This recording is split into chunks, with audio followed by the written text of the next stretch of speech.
Hi everyone, it's me, Aidan Bunker, along with Ali Bunker and Matt Bumby, the hosts of the People's Wrestling Podcast. Straight into it today, no messing around. We've had the Royal Rumble just last night as we're recording this. Guys, what did you think of the show? Average, eh? I honestly didn't think it was that great. There were bits of it that I thought were really good, and then there were bits I thought, meh. I think that's quite a popular or common view, to be honest. I've seen that a fair amount. I thought a lot of the show was really good, and there were just parts of the show that were very, Ali? I feel like it hit some really good highs, and I don't really think there were many lows. I think, I would agree there was a bit of middle ground stuff, but I don't think anything fell flat, to be honest. I mean, I didn't watch the pre-show, so I don't know what that match was like quality-wise, but I'm assuming it would have been pretty decent given the talent involved. And obviously we know the titles changed hands. In terms of the actual Rumble matches, I think, they suffered from there being no live crowd, I think, for sure. But I think they did a really good job out of what they could, Yeah, I suppose it is hard for a Rumble to really feel great without those instant reactions of a crowd. I thought both the Rumble matches were good enough. They weren't as good as the ones we've seen in the last kind of 3 years, I would say. Women's one was, I think, probably better than the men's. I'd say it was. I got bored during the men's. I feel like the women's one was paced really, really quickly, and we didn't get a whole load of eliminations. I can't remember who it was. It was Shotzi Blackheart was the first to be eliminated, wasn't it? And I think after that we went ages without eliminations. So there was a lot of women in the ring at one time, and it just felt like they were coming out a lot faster than the time limit each time. So the match just went really, really quickly. And I remember looking at the time when I was watching it and just thinking, this match, like, they're already on like 21 and this match has only been on for like half an hour. And so it just felt like it was going really, really fast. But I guess that's a good thing. It was certainly enjoyable. Yeah, no, I thought it was good. Yeah, there's a bit more of a sense of urgency, I guess, in that one. The men's one did feel a little bit more laboured, but we'll swing back around to the Rumble matches in a bit. We'll just kind of go through the other matches first. First off, we had the kickoff show match for the women's tag team title was okay. It was probably about what you'd expect. Ended up with typical Flair and Evans tomfoolery, which ended up in costing them the title. So it was about what you'd expect, really, from these four. To be honest, I'm quite happy that the Asuka Charlotte thing is done titles wise. There was no need for them to be tag team champions. Yeah, it just felt a bit weird, and it makes you forget that Asuka's the Raw Women's Champion. Yeah, I mean, when they showed the highlights of the end of the match on the actual show, they didn't show Asuka in any way. So I went the whole pay-per-view not even knowing if Asuka was even there. It was a bit of a strange one. But yeah, I think it's the right decision to take the titles off them and put them on Nia and Shayna for a bit. Matt, they got rid of them. Gotta say, you've not watched a lot of it recently, have you? Have you seen much of Nia and Shayna as a team? I've seen bits and bobs, only like highlights. Because I still think there's something missing there. It doesn't quite feel right. I know that they play off the whole odd couple thing, and they're both heels that don't get on with each other, don't really trust each other. But it's just something about that team which to me doesn't really click or gel. But having said that, I think they're a much better option for those tag titles than Charlotte and Asuka. I just think, surely there are other teams out there who they could bring in or at least put the titles on. I mean, you've got the Riot Squad. They're already ready-made team, even though they did break them up. You had the Iconics, but they broke up. Obviously, I think the Women's Dusty Challenge in NXT may help form some actual tag teams. Who knows? I mean, there's there's not a real great depth of roster for the women's tag teams. I think in the Royal Rumble match, we saw how stacked the women's roster actually is, but tag teams wise, probably not. I just don't think there's a need for them. I really didn't feel there was a need for them at the time that they came in. It just seems that they struggle to book it. There was definitely more of a need back then than there is now. They seem to, with any tag titles in general, but especially with the women's tag titles, seem to put the titles on anyone who isn't a tag team. It's just really weird. And we're using Shayna and Nia as an example. They were a reluctant tag team. They don't like each other. They didn't really want to tag together, but thought, well, fuck it, let's see if we can get some gold out of it, which they did. Then they lose the titles, and you think, all right, well, then why are you still tagging together? What's the point anymore? Yeah, because they especially when they clearly don't like each other, you know. Yeah, and it's just, I find it is a bit of a disconnect, like you said, and maybe they'll do something different maybe they'll start to become a bit more cohesive. But yeah, like we've got rid of the Iconics, and then Billie Kay is trying to get into another tag team, and Peyton Royce has got another tag team with Lacey Evans, which is just a bit weird. Which also has kind of been abandoned as well. Like, they haven't really done much with that. Yeah, well, they've always kind of been like half on, half team and half not, or whatever. It's just very strange at the moment, and yeah, it's hard to really see where they're going to go next with it, because it's supposed that they don't take advantage of anywhere near enough the fact that the titles are cross brands. Yeah, completely. I guess it's kind of hard to book and kind of hard to do. They kind of put themselves into a corner like they always do. But yeah, it's just weird, and they definitely need a rethink. And that is entirely on them, though. They booked that in such a way that it would feel weird to see Charlotte and Asuka go to NXT and defend against, I don't know, Ember Moon and whoever her tag team partner is. I can't remember now. Shouldn't have one. Chelsea Blackheart and Ember Moon. They're kind of friends, but yeah, they're not really a tag. Yeah. Again, but it's the same in NXT. There's not really proper tag teams. They've got obviously the tournament going on, helps, but yeah, this is a weird situation. I think they definitely need to reconsider their options. Then we started the main show with the title match that is probably the most I've ever dreaded a title match ever. For sure. Purely just because I knew what they should do, and I have no faith in them doing that. But they managed to do it. They've kept the title on Drew McIntyre after a 2-minute and 32-second match, which is about what you expect these days out of Goldberg, isn't it? At least it was longer than that, because the match didn't start at the beginning of the action, so they got a good 4 or 5 minutes out of it. It went longer than I thought it would. And maybe it should have done. Yeah. I think, I can't remember, since his return in 2016, has Goldberg hit a move that isn't a spear or a jackhammer? Maybe like a shoulder in the corner or something like that, but he literally just does 2 moves, rinse and repeat. Has he ever hit a jackhammer? Because that one was a suplex, and then he fell on top of him. And he it was a bit sloppy. It was a little bit sloppy. I went, as soon as I saw it, I thought, oh, that's shit. Goldberg can't do it. I thought maybe I'll give him the benefit of the doubt and have a look back and see whether Drew was a little bit sloppy on it or whether, but I just can't. Yeah, he completely had his body in the complete wrong position and just sort of flopped on him a little bit. I don't think he's strong enough for it anymore. Well, McIntyre's a big guy. He ever was. If you go back and watch, he cannot do it to big men. He can do it to little people and like average size, but anyone big, he struggles like fuck with. I think I've seen. Obviously, he did it to the Giant and the Big Show a long time ago.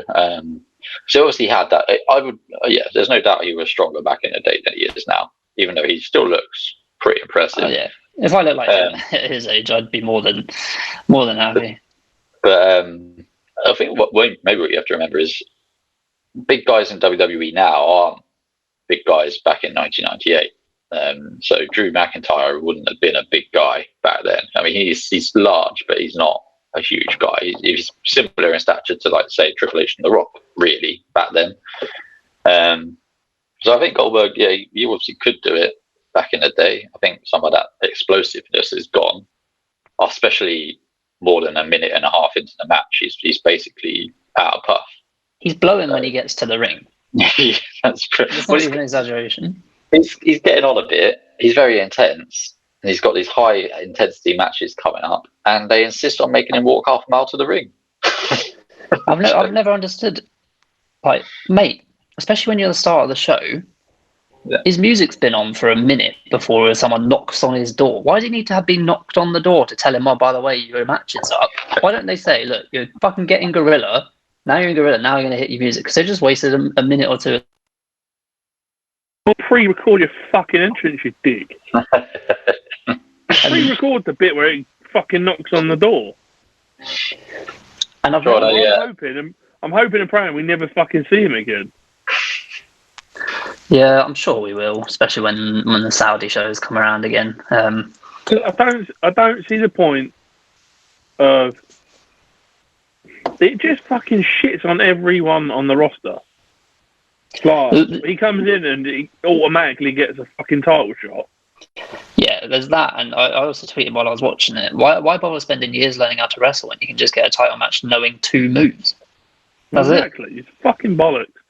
I have an issue with him, like when he came first time round, let alone like the 16th time he fucking wants to impress his son. I'm perfectly fine with Goldberg being around.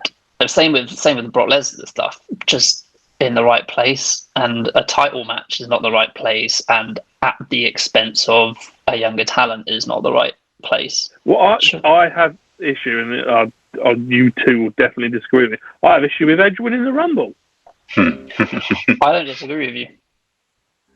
We'll get on to that. We'll get. But yeah, so Drew McIntyre. It's certainly a theme, isn't it? Yeah. Drew McIntyre retains the title. Bit of a handshake and nice hug and cuddle after that, which is a little bit weird after the very short build up. You know the memes you get of like a man and a woman laying in bed with the man like facing away and the woman facing up, and it says next to her like, oh, he must, like, what's he thinking? He must be cheating on me. I felt like that over the past sort of week or so, where whenever I'm laying in bed with Frank Human, I'm like thinking of something, lying but facing away, and it's all that's going through my head is, oh, they're going to put the title on Goldberg. They're going to put the title on Goldberg. But I was so relieved. Like, I was ready to like call quits. When I heard that was the first match up, I felt even worse, because I was like, the reaction to Goldberg winning is not going to be great, so they're probably going to put it on so they can get people to get about it. First, and it said jump to Drew McIntyre versus Goldberg. I was like, oh, for fuck's sake! I was like, even if he loses, he's going to come in the Rumble, isn't he? So for the whole that was exactly my fear. When they said that was first, I was like, oh, well, that gives Goldberg time 3 hours to recover, because God knows he's going to need it. But anyway, yeah, Drew McIntyre retains. All is good in the world. Hopefully, we don't see Goldberg for a while. And what do we think that does for Drew? Anything? I'm sure you beat up an old man. Well done. Probably in a casual's eyes, maybe it does. But to people like us, it's just a relief rather than anything. If you're not a fan, on paper, looks good. On paper. Yeah. Oh, he beat Goldberg. Oh, he must be decent. He's beating Lesnar and Goldberg. You should be fucking doing it anyway. Yeah. Yeah. So, hopefully, the bigger and better things for Drew. Isn't it not this time of the year where they try and get the casual fans back? Yeah. And that would definitely be part of the reason why. Get him on a Rumble show to bring more eyes to the show, to then hopefully have more people see perhaps the less commonly known talent in the Rumble matches and stuff like that, and then the Roman Reigns and all that kind of stuff. So I'm pretty sure that's why they would have done it now, and I'm sure we'll probably see Goldberg again before Mania, and wouldn't be surprised if he has a match. And well, I'm thinking with Goldberg, I mean, and like you said, I don't necessarily have a problem with him being around. Like, I don't find him entertaining. I don't pop for Goldberg for anything Goldberg does. I never have. I've never really been into him. I think that's probably because I was never a WCW guy either, so I really wasn't into that. And when he came, like Matt said, when he came the first time, back in 2004 was it? 2003. I wasn't keen on it then either. And I remember him going like plowing through The Rock, even though The Rock was leaving, and thinking, "Oh, I hate this guy." Like, I loved The Rock at the time, and I hated Goldberg. And I remember him going up against Triple H, and me just wanting Triple H to win, which was nothing that nobody wanted Triple H to win back then. And yeah, it was the same for people like Scott Steiner and stuff. I just never ever got into him. But I think these days, if he's going to be used, because let's face it, he is in good shape, but he does get blown out. But if he's going to be used, I think. All right, he looks good for his age. He can't cut a promo. So what? You're just going to have him stood there? I think he can be used to get for people to get heat. Dolph Ziggler tried it a couple of years ago. And I mean, it didn't go particularly well for Dolph, but I mean, I can see those sorts of storylines are the storylines that Goldberg would be in, going forward. I think an example would be someone like Mustafa Ali, who's been very vocal about part timers and old timers and all that. Well, the only match I want to see Goldberg in is against Riddle, and I want Riddle to break his arm. I want Riddle to win, but obviously that's probably not going to happen. But the fear of someone like Riddle is that he would be fed to Goldberg. Goldberg would beat Riddle. And I don't think Riddle would. I think he'd go off on a bit of a shoot match. I was thinking the opposite. I was going to say that I reckon Goldberg wouldn't want to do business, and even if they do, I reckon Goldberg would be like, all right, well, I'm not fucking losing, and if at any point in the match Matt Riddle maybe catches him with a bit of a kick by accident or whatever, he'll fucking try and go nuts. So just stamp on the ground against his foot or that. Yeah, I don't know, but we spent way too long talking about Goldberg.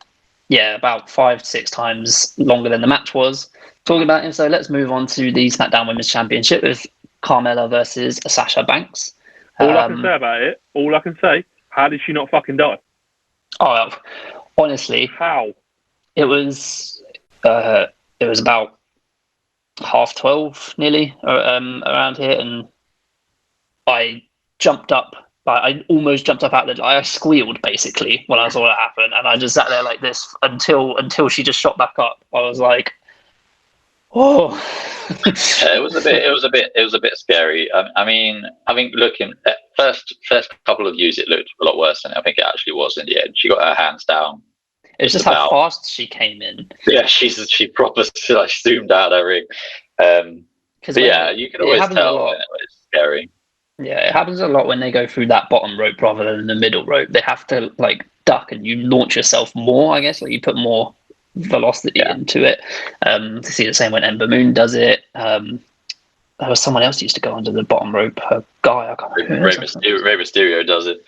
Right, but yeah, it's just there's a lot more. It seems to come at you a lot faster when you do it that way. And I guess because you're not jumping up and then out, you're jumping just straight out, aren't you? And you've lost a bit of speed when you jump up and out.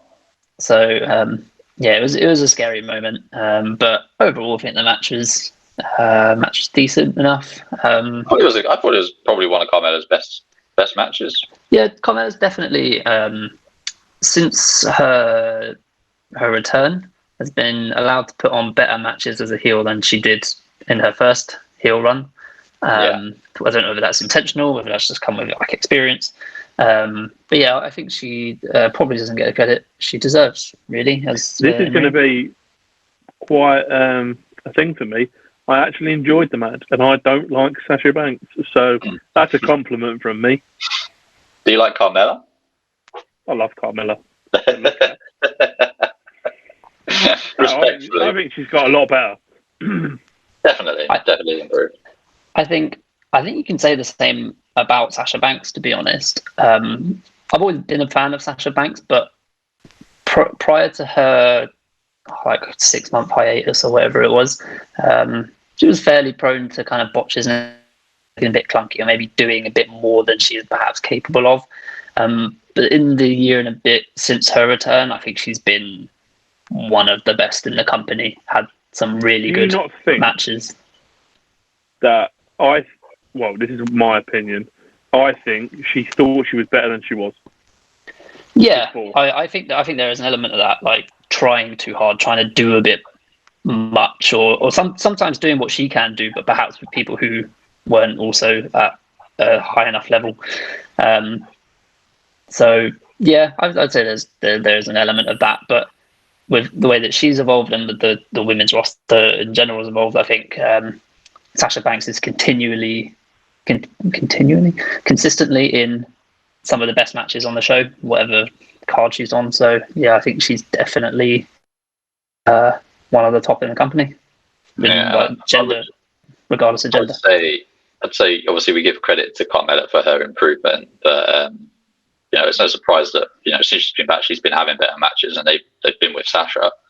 I don't think there's a better women's worker on the SmackDown roster specifically. I mean, I rate Bayley very highly, but I think Sasha probably takes it. But Bayley's very, very good. They're very different. So yeah, I think Sasha gets a lot of credit, but I wouldn't say she carries Carmella through the match or anything. But I think she elevates Carmella in a way that probably the only enjoyable feud I think I've seen of Carmella's since she joined, the main roster was with Nikki Bella, and that's a very different caliber of athlete to Sasha Banks. But at the same time, it's someone with a lot of experience, and Sasha does have a lot of experience as well. So I think you're right about Sasha maybe believing her own hype, because let's face it, there was a lot of hype about Sasha Banks on the inside. Crazy. But yeah, I think she's starting to maybe justify it. I just think you have a really good title reign, because this one's been a bit, I know it's just not been particularly long, but if you really good title reign, really good match at WrestleMania, 100 days. Yeah, I guess it's gone pretty quickly. I was surprised when he said that. I was like, no way. But yeah, been since September, I think. I think it was solidified with a good title reign, because she never had any of those, and a really good singles WrestleMania match. And I think put her in a marquee match at WrestleMania, and then it'll elevate it even more. Yeah, which I'm sure we'll get onto in a little bit. So yeah, Sasha Banks retains the title, the SmackDown Women's title. Anyone notice that she can't say Reginald? Sasha? Yeah, she says Reginald. Sasha annoys me. I think I touched on this before in the pod, but there's something to do with the way that Sasha says certain words, especially like the end words of her sentences. It just sounds a little bit weird, and it always sounds like she's cut off a little bit at the end of little bit at the end of the words. So I don't know what that is. I don't know if that's just a speech thing that she might have, or whether it's just a subconscious thing. But yeah, it's always something I've noticed. And also, do you not think she comes across still really, really heelish in her promos? Yeah. The laugh bit is very heelish. Yeah, well, I don't mind it too much, because in ring she is like, you can get behind her. You imagine if you're in the arena, you can easily get behind her in a match. I guess it's a similar kind of thing to The Rock in a way. Like The Rock would, between his heel and his face persona, wouldn't really change. Just be a bit more cowardly. Don't bring The Rock into this. Come on. Same with Austin as well. Like, the only real change when he was a face and a heel was, as a heel, he'd probably be more cowardly and back out of things a bit more and stuff. Whereas the words he uses and the way he would describe his enemies and all that was the exact same thing. So yeah, I don't have a problem with the way Sasha Banks currently carries herself. We'll do the 2 Rumble matches last. So we'll move on next to the Universal Championship match, last man standing match between Roman Reigns and Kevin Owens.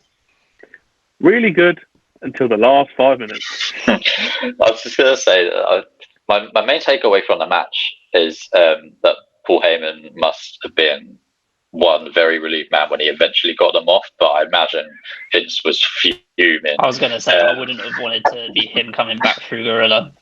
And I also think that WWE have an opportunity, the creative team have an opportunity here to extend this story with Kevin Owens by it's playing the only way they can go forward. By acknowledging the fact that he was robbed by the referee. That he was robbed by the referee, who I got to 6. That's about enough. Let's just could have been paid off by Paul Heyman. That's the sort of thing maybe they would have done. Have Kevin Owens come out and just stun the shit out of every single referee on SmackDown. That's what Stone Cold would have done. Be like, I'm not leaving until I get another chance or whatever.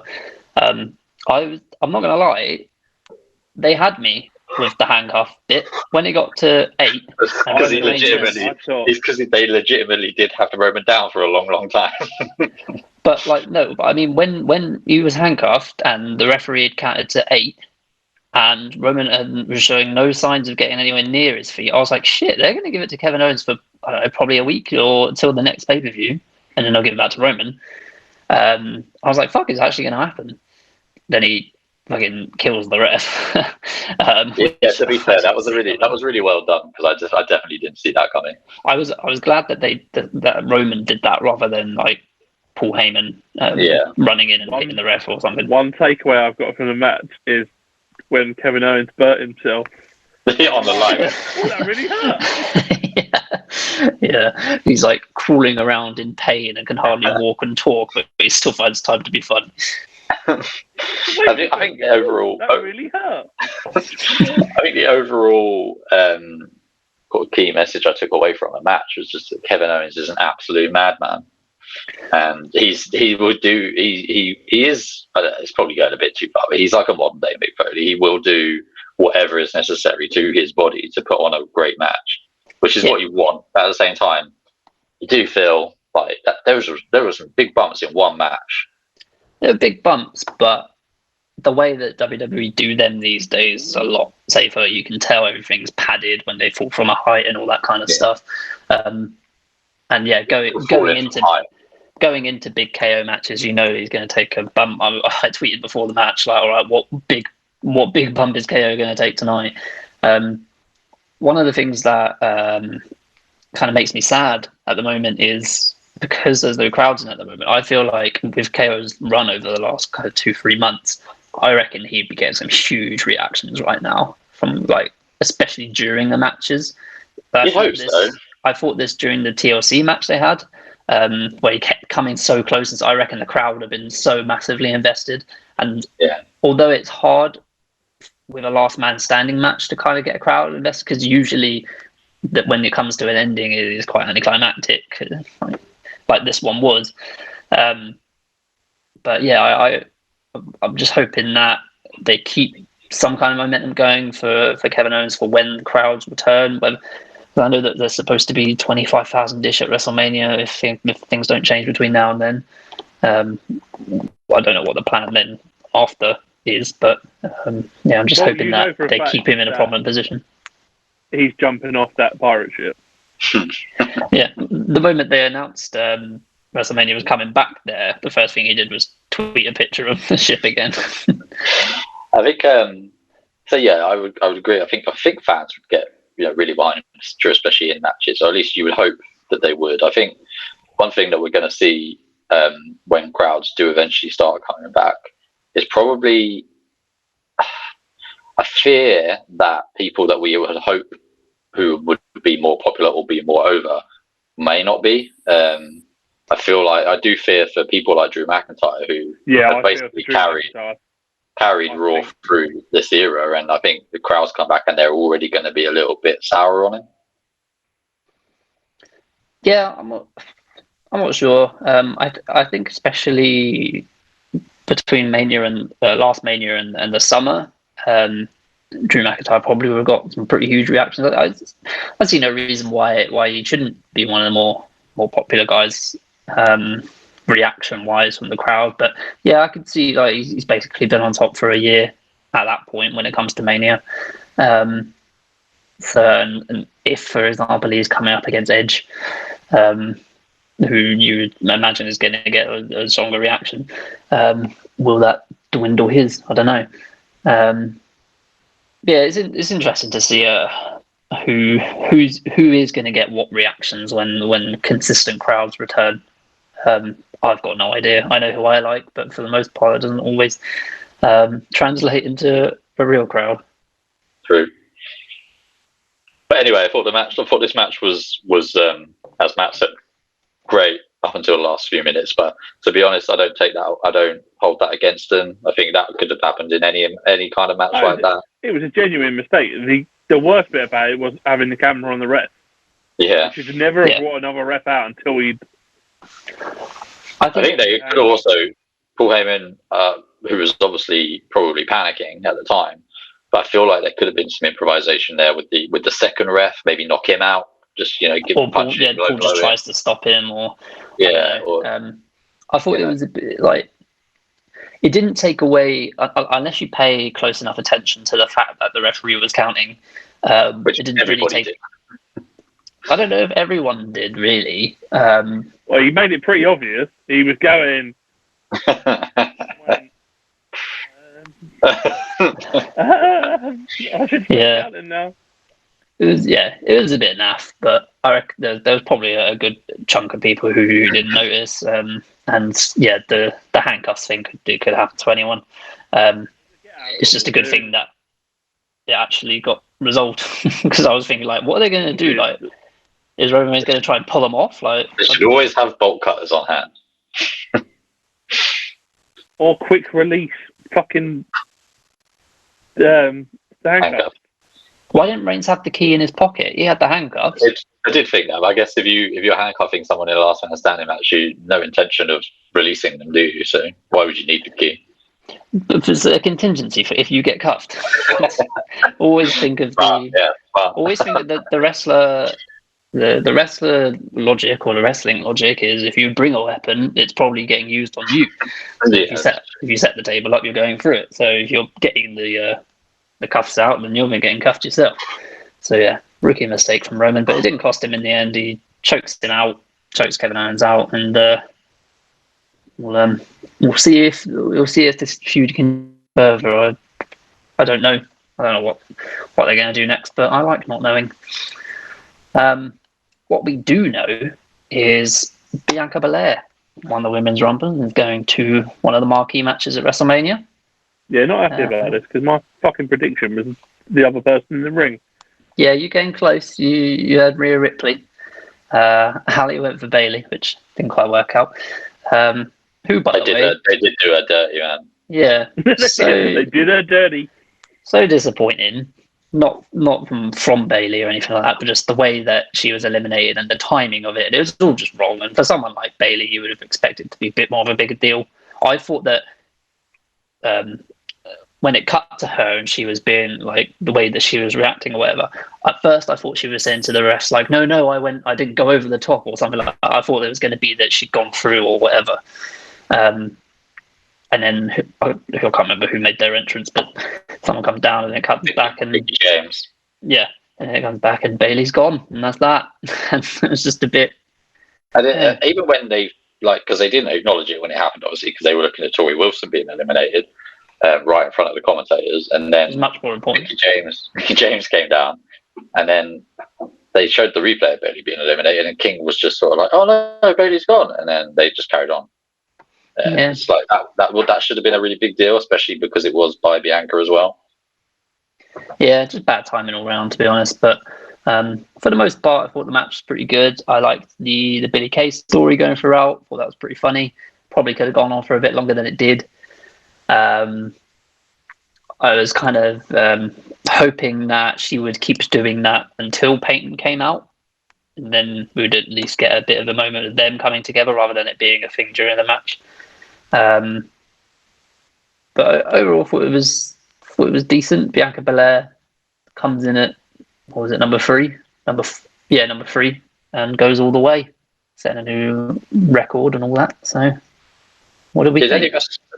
Did any of us have Bianca to win? I did. We did. Yeah. I mean, what numbers did we have?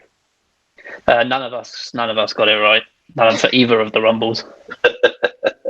I'll tell you what, Matt, you had Bianca as the Iron Woman, and you came closest with your Iron Woman time out of all of us. So you got the 2 points for that women's match. She was in for 58 minutes, wasn't she? 56, 52. I think I said 42 or something stupid. Who had the You most said eliminations? 42-10. Was it Rhea Ripley? Rhea Ripley in the end. She got 7. So Ali got a point for 7. I got a point for picking Rhea Ripley. So in the end, I'll go for our predictions overall. In the end, our predictions, Ali got 1 out of a possible 14 points. Matt got 2 out of 14, and I got 3 out of 14. So all 3 of us did pretty poorly. But to be fair, it was a hard night to guess. Had we done the rest of the card, I would have got them all right. I think had we have also recorded after the announcement of Edge and Randy being number 1 in their Rumbles, we might have maybe made different choices. I'm not sure. But yeah, our predictions didn't go down massively well. But I think fucking Keith Lee fucking got COVID. Fuck's sake. I don't think he got COVID. I think he's just isolating, isn't he? Because Mia Yim's got it. Or reckoning. I think what happens after a Royal Rumble for me is I think I have a really good time watching the Royal Rumbles usually every year for the last sort of 3 or 4 years, and then come after the Royal Rumble, I sort of think, we didn't see that person. We didn't see that person. I think in the women's match, I couldn't think of anybody realistically who missed out, to be honest. I thought it wasn't really until I saw people tweeting who I thought should have been in it. For example, probably Candice LeRae. Well, Candice LeRae, and then the other one, because I know she was there, was Casey Catanzaro. I know she was there because she was in a photo of everybody afterwards, and I feel maybe she was like a first reserve or something in case someone. Well, she is Ricochet's girlfriend. But she was in her gear. Did you see Becky Lynch doing it dirty as well? Sneaky. She knows how to play them. So let's just go through some of the people who were in the match. I thought what I liked about this year's version of the Women's Rumble was that they didn't have to bring back so many legends. The only people they brought back were Jillian Hall, Victoria, and Alicia Fox. Didn't Jillian Hall come out at 7? She came out at 8. Who come out at 7? I was really Toni Storm. Yeah, I knew she weren't going to win. Fuck's sake. Oh yeah, because you had 7, 17, and 27. Yeah. But I feel like Matt's picks, by the way, 7, 17, and 27 were Toni Storm, Tori Wilson, and Alexa Bliss. Yeah, so all 3 blondes. Yeah, that was weird as well. Ali, you had 10, 16, and 29, who would have been Victoria, Dana Brooke, and Nia Jax. I had 9, 18, and 23, who was Ruby Riott, Lacey Evans, and Dakota Kai. So none of us were really in with a chance. Yeah.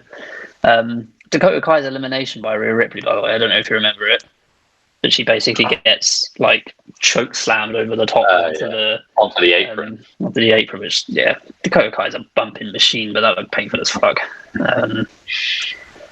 But, I thought Victoria's elimination, when Shayna Baszler eliminated Victoria as well, that looked painful. Yeah, yep. Jerry Lawler was like, her face hit the floor before her feet did, which is basically true. She did the Taka Michinoku. Yeah, but a fair amount of NXT representation here. We've got Ember Moon, Dakota Kai, Rhea Ripley, Santana Garrett randomly, Toni Storm, and Shotzi Blackheart. I quite enjoyed Santana Garrett's elimination. I thought that was quite good. I don't really remember. She ended up doing some acrobatics. It was in stages, and then she got hit by Rhea Ripley, and she went down into the splits on the apron, and then got kicked in the face. Yeah, I do remember that. First ever, I assume anyway, the first ever title change during a Rumble. Yeah, I would. I mean, unless you count the WWE title changing hands when Roman got eliminated, but nah. I'm talking like during a Rumble. I felt it was a little bit unnecessary though. Yeah, I wouldn't have minded if it had just been him coming out. The fact that all the other men come out following him, I had a bit of an issue with that. I thought it was a bit weird that he wasn't in the men's one either. Yeah, because the confusion would be, I came out to the wrong Royal Rumble match. Oh, how stupid! But then he wasn't even in the other one. So yeah, it did kind of, when I saw them all coming down the ramp, I was like, they seem to do this with the women a lot. Yeah, they do. I can't remember if it was. I think it was during a Money in the Bank match or something like that. It was like another multi-women match they had, or like, I don't know, WrestleMania Women's Battle or something like that, where they did. There's no need. The women can handle it. Like I thought theirs was better than the men. Yeah, that bit was a bit disappointing for me. They need to fucking they can do so much with the 24/7 title, and I know obviously it's probably a little bit more difficult now that they are not necessarily traveling all around the country and can't maybe do spots at well known places and stuff like that, just to maybe get some attention. But they can do more than what they're doing. It just seems very much like they have a rinse and repeat kind of thing with it. Like, R-Truth will go into some jeopardy, he'll lose the title, and then he'll win it back at the end of the night. And oh my god, look at him, he's a 52-time champion or whatever it is. Like, I don't care anymore. It's no longer funny. That's Vince. That's Vince all over that. I don't know if it is, or whether it's just like someone comes to me, he's like, oh yeah, fucking just do it. Like, he doesn't even read it. I wouldn't be surprised. But yeah, I feel like they can do so much more. But yeah, so we'll move on to the men's rumble. The last thing I'll say about the women's rumble is Liv Morgan. But yeah, moving on. I will just say I think the final three was the best final three they could have possibly had. Yeah, we should talk about the final stretch. And it went it was perfectly booked, and I'm very, very glad that the final two were Rhea Ripley and Bianca Belair rather than Charlotte and Bianca Belair, because I think it gives both of them a bit of spotlight. It was the right final three, and it was most definitely the right final two. I did think, like, I don't know if I liked it or not. I don't think I did like it when they were both out on the apron and they were like, all right, let's just get back in there. I thought it was a bit like, why? It's fucking WrestleMania, mate. Just yank her by the hair or something. And also, one thing to make Matt even more fuming, Rhea Ripley was robbed. Bianca's feet definitely both hit the floor at that stage. I don't think they did, because I was looking really close, because I was like, because they're quite tall women. I looked really closely, but I don't think they did. There is a freeze frame which shows both of their feet on the floor at the same time. If you look very, very, very, very closely, one of them's half under the apron, so it's hard to tell. You get some VAR in there. Yeah, that would have been her prediction for Matt. Oh, Rhea Ripley getting the Big Show treatment. Well, maybe she'll get added to a match, or she'll probably have her own WrestleMania moment. So I've seen people saying they've called her up and they've buried her straight away. And I think, like, people can't lose a match anymore without being accused of getting buried. I think with Rhea Ripley, it's full of, she's had the spotlight shone on her in so many multiple different ways now. So it's kind of like, how many more ways can they do it to make her look great? It's got to be time for her now to come up and have like marquee matches all the time. Yeah, so I wouldn't be surprised if she was facing Asuka at WrestleMania. But we'll see where it goes. I reckon there'll be a Charlotte Asuka moment at some point. There was a weird moment. So I know you didn't watch the kickoff, but they did a quick interview in Gorilla with Sarah Schreiber, I think, just before they went out, and she was asking about how Charlotte is managing to focus with the whole stuff with her dad and all that. So then they both did a little thing on the mic, and then Asuka's music hit and she went through, and the camera kind of zoomed in on Charlotte's face, and she looked like she was hatching a plot. She looked like she was scheming. It looked quite strange, and it kind of lingered on her before fading into the ring. So I wouldn't be surprised, especially now that they've lost the titles, that there is, whether pre-Mania or at Mania, there's a Charlotte Asuka role reversal thing from a couple of years ago. So we shall see. What we shall see on this day, clearly, is that Edge. No, that one. Edge went number one. He ran the gauntlet all the way from 1 to 30 for the first time since. Why did they change their numbers? I don't know. I didn't know what way round they were. I can imagine if someone had like a sweepstake on it, that would have really, really. Yeah. I'm pretty sure in the screenshot I sent, it said Edge was number 2 and Randy Orton was number 1. I was fully expecting Randy Orton. I don't know. Also, it doesn't make a difference. Where are Randy's burns? Well, I saw a couple of people asking about this, and I saw a woman who is like a burn nurse or works on a burn ward or something. Oh, wow. Who basically said with the level of burn that Randy had, and it occurred 2 weeks ago, and it basically can clear up to almost like non-noticeable levels within like a week to 10 days. So it's perfectly reasonable for his scars to no longer be there. Is she on the creative team? Yes, she is. But yeah, Randy and Edge in at number 1 and 2. Nice little story, I guess. The interval between number 1 and 2 and number 3 was definitely not the 90 seconds or whatever it is that they said it was going to be. It was almost 4 minutes. Can I just go back to the Randy Orton Edge? So I was watching this on my phone on a very small screen and also trying to do some work. But when Randy went through the table, onto the table, and then Edge hit him with the chair, Corey was saying that Randy was a bloody mess. And I couldn't see any blood anywhere. And I couldn't see no blood. I don't recall. But yeah, I don't remember. I don't see any blood. He made a massive deal out of it. And he was like, oh my God, Randy Orton's a bloody mess. And then it cut to him and it was like, there's no blood. There's nothing. Yeah, there wasn't anything. I was very confused. I felt like he was using bloody in the English term. Randy Orton's a bloody mess. He's a bloody mess. Yeah, no, I don't remember that, to be honest. So I can't comment, I'm afraid. But yeah, in comes Sami Zayn, which I thought probably a wise thing to do with having him in early. And I love the fact that because so many people come down and they're like, yeah, I want to get in the ring, and I love the fact that Sami Zayn was coming in. It was like 3. I'm fucking number 3. What made that even better was the statistic that they showed that 3 was the most unlucky number in the whole of the Royal Rumble history. Oh, really? Yeah. They said the cumulative least amount of time in the ring. Well, yeah, to be fair, Sami did all right, got 13 minutes out of him.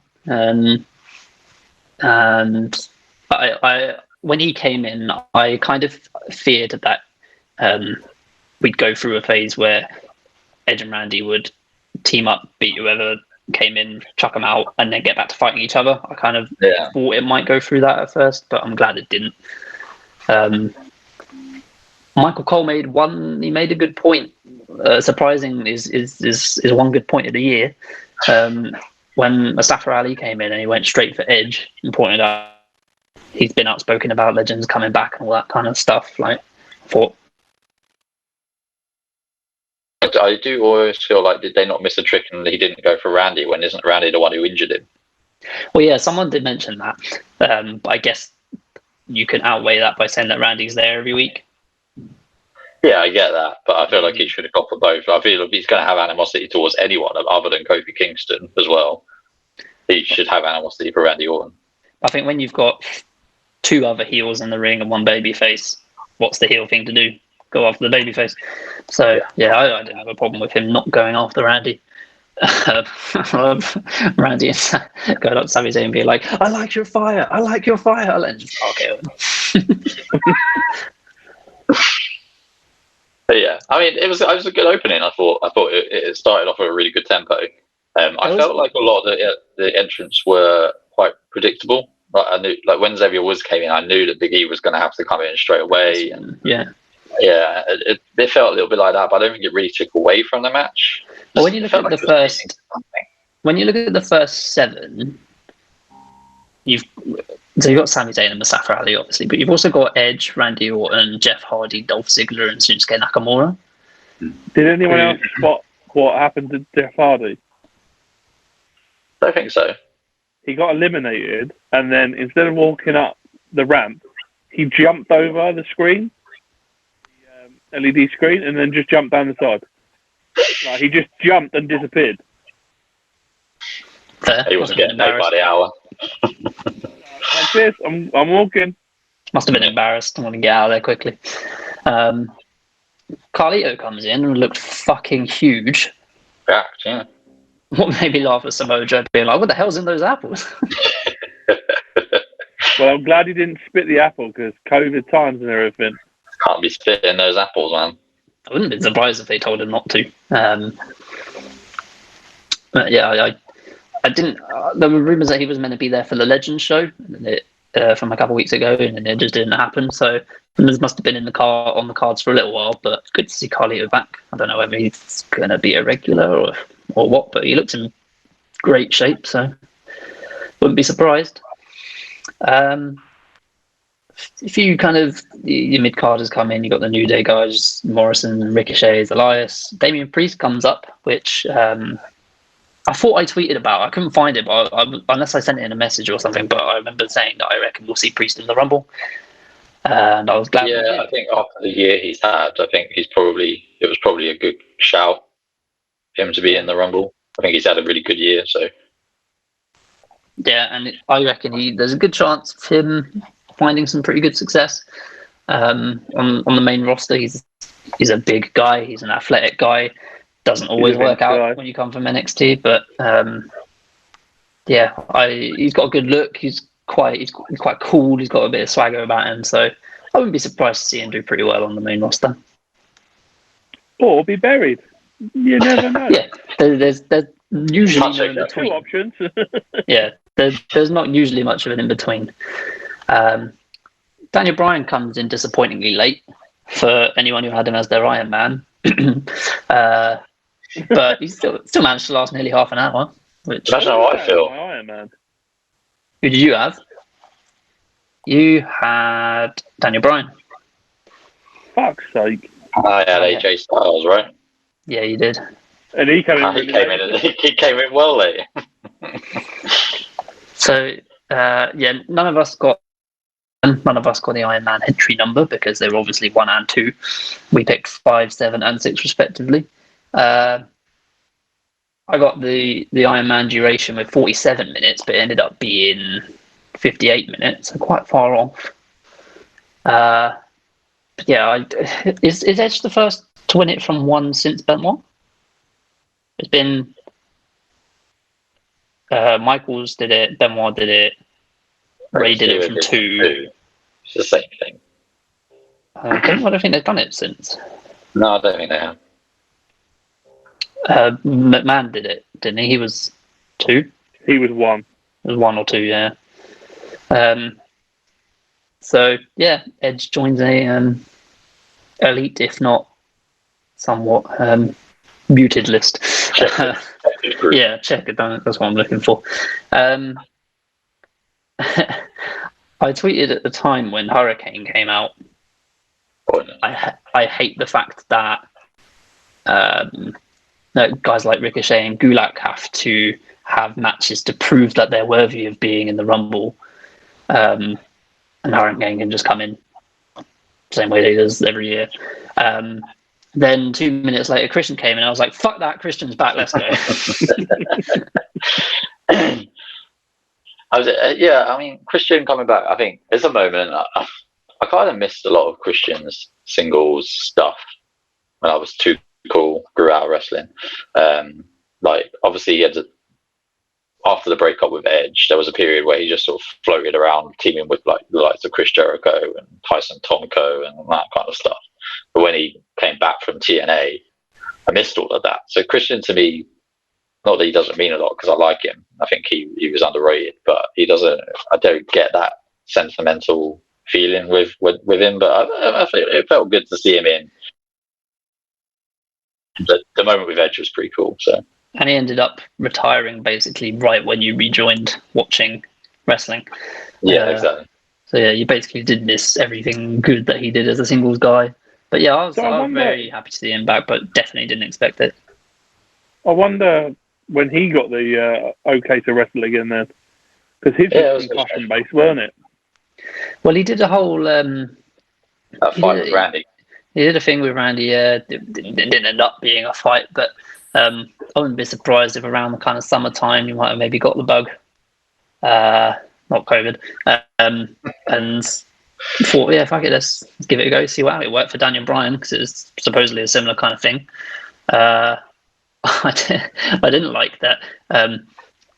He retires through concussion-related injuries, and Rey Mysterio comes in and jumps ass first on his head nearly. which kind of made me wince a little bit. But in the end, when you think about it, the Rumble card, it's the entrance in the Rumble match itself is pretty stacked, I think, when you look at it from kind of like a former world champion kind of perspective. You've got Edge, Randy Orton, Jeff Hardy, Dolph Ziggler, The Miz, Daniel Bryan, Kane, Christian, AJ Styles, Rey Mysterio, Sheamus, Seth Rollins, Braun Strowman. And then that's also not including guys like Cesaro and Sammy and Ricochet and just general really good guys. So I thought that I was surprised at how when people kept coming out, I was like, oh yeah, this guy's got a decent enough chance. I was surprised how many times I caught myself thinking that. Yeah, I think one thing that supports that is essentially what we're saying is there's a lot of people with a lot of big match experience in this match. And I think one of the facts that proves that is that I think this is the oldest average age Royal Rumble they've ever had. I think it was about 38 and a half years old was the average age of the competitors in this match, which a lot of people see as a bad thing, but I think it's needed in matches like this. When you've got Edge, Randy Orton, Jeff Hardy, I suppose Carlito, don't know how Carlito's, Christian, Kane, Christian, Rey Mysterio, AJ Styles, Sheamus, all in their 40s basically. So, it's not surprising now that you think of the people who are in it. I haven't seen that stat, but it wouldn't even be something I'd ever think of. But yeah, pretty impressive lineup, I thought. What wasn't impressive was that the most amount of eliminations by anyone was Big E and Damian Priest at 4 apiece, which is not a lot. Yeah. I was trying to keep track of it, and then I thought, when Braun Strowman came in, I thought maybe he might clear house a little bit, but I think he only got like 2 or 3.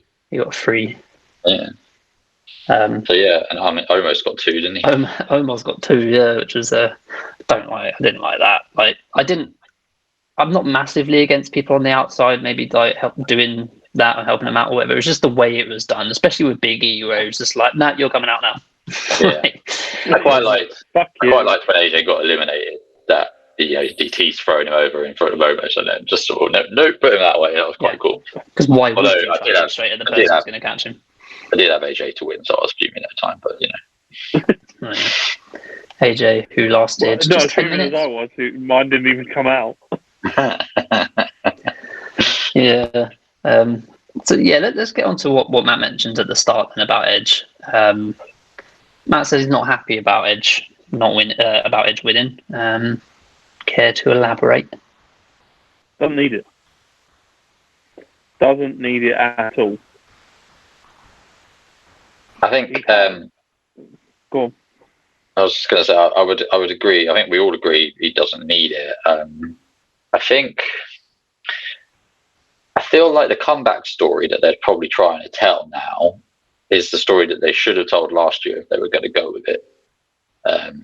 It felt right, last year for Drew McIntyre to win the Royal Rumble. Don't get me wrong, but comeback story is more impactful if Edge wins the Royal Rumble when he comes back. Not the year after.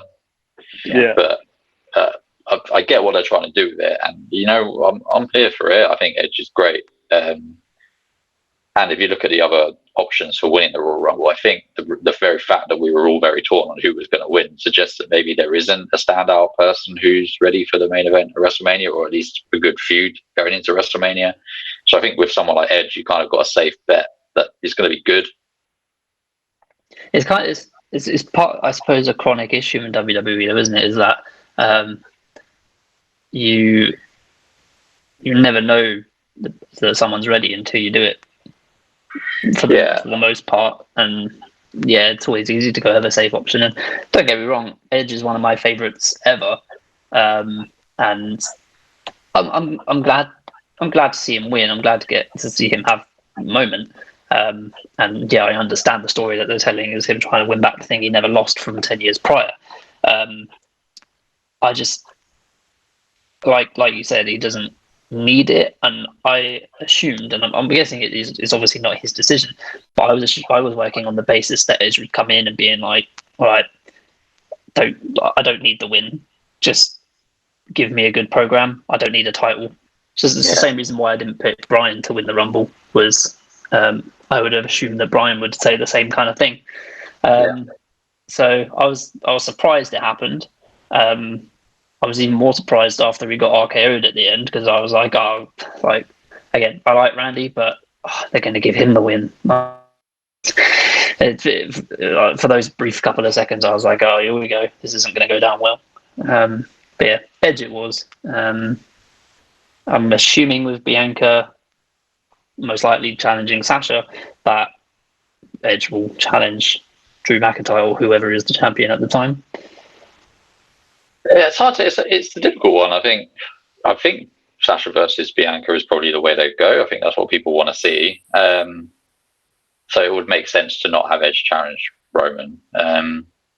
Unless they're going to carry the Kevin Owens feud over to WrestleMania all the way through, I kind of don't see who the next challenger for Roman is. I wouldn't be surprised at Goldberg.